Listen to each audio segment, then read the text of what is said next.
Hi guys, welcome back to my channel and welcome to the first episode of Tailored and Sewn. Now in this series I'm going to be either making something from scratch or tailoring something in my wardrobe. I am super excited because creativity is flowing and I just want to get sewing. I'm probably going to make mistakes along the way, but we are here to learn and we are here to progress. So this week and last week I went to an iftar event and I made both of my outfits and I got tons and tons and tons of questions and compliments. And one thing people keep asking me, am I gonna make it to sell? Definitely an idea I want to run with in the future, but today I'm just going to show you the process of how I made it. Now for the beaded abaya, I did not necessarily record the process as much. I think I started off and somewhere along the way I just got so zoned out and just focused on making the abaya, but for the second one I took my time and recorded the process for you guys. For this outfit, the way I sewn it, it is referred to as either a bobo dress, abaya, or butterfly abaya, or even a kaftan, so whichever you prefer you can run with, but if you're interested, stay tuned.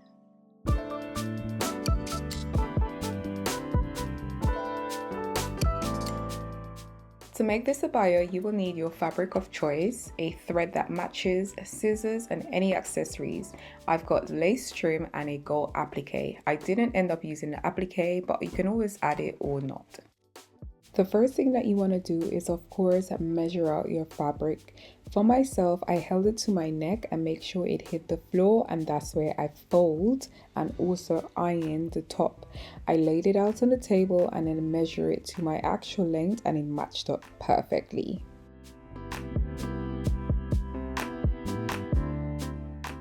As my table isn't wide enough, the next thing you want to do is fold it in half and then lay it out back onto the table.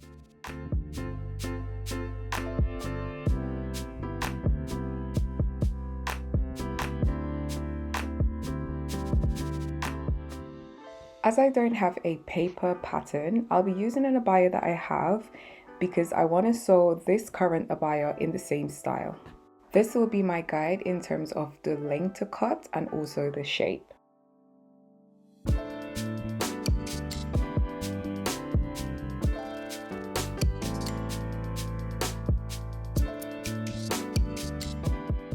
After placing your pattern or abaya of choice, ensure you leave an inch or two, which will allow for your seam space, and then you can begin cutting.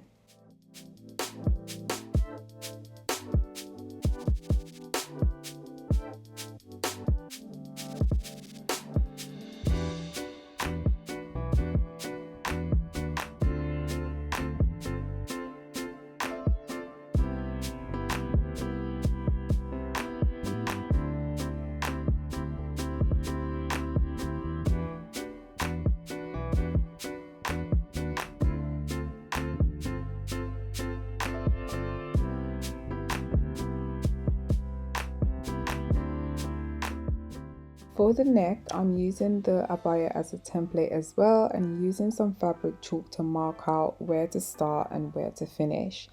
When I'm gonna cut, I'm only going to be cutting the top layer. I'm gonna cut that halfway, then I'll fold it to the other side and then continue to make sure that both sides are even. This will allow the back of the abaya to be higher and the front to be lower.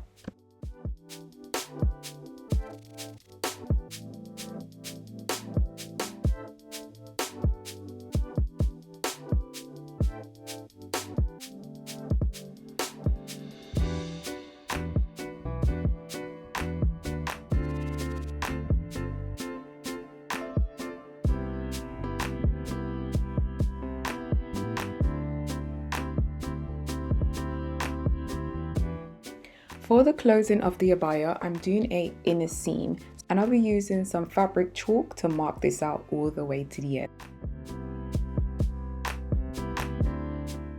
Also want to ensure that this marking is done on the right side of the fabric. Everything that I've done previously was done on the wrong side. And just to bear in mind that the chalk comes out quite easily with a damp cloth.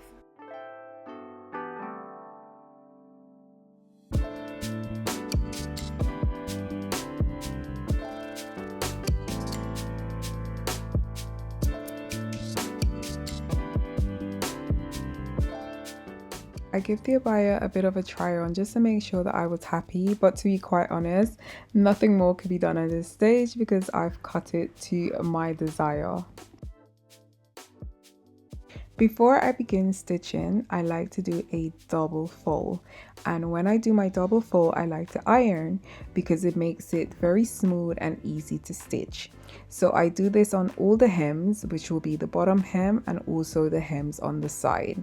So I repeat this and then I pin it as I go along.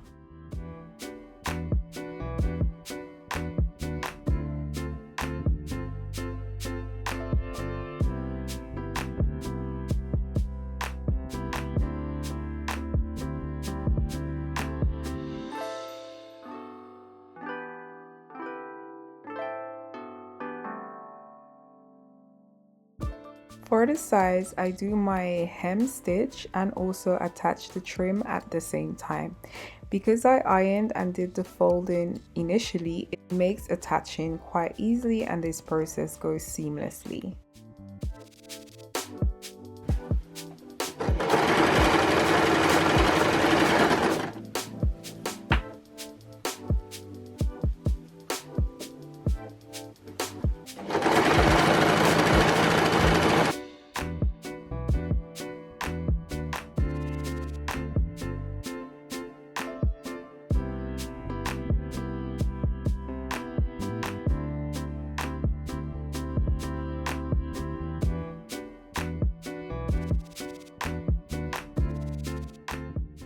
Finish off by flipping over and stitching down the end of the trim so that you have no frills.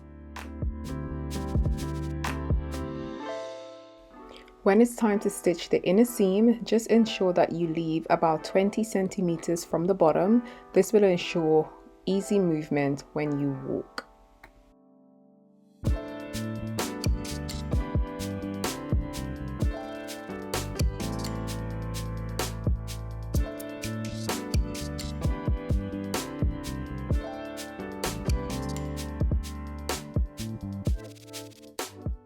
Working with a sparkly fabric is a bit more complicated than a plain fabric. In this clip, you can see that I'm cutting along a single line, making sure that I cut in the same spot. This will allow the beads to fall out in the same area. The next thing you want to do is smash the remaining beads on that edge because you cannot sew beads. After the beads have been smashed, now it's time to stitch, and this will make things a lot more easier. Instead of doing an inner seam, we join both edges of both sides and stitch it together.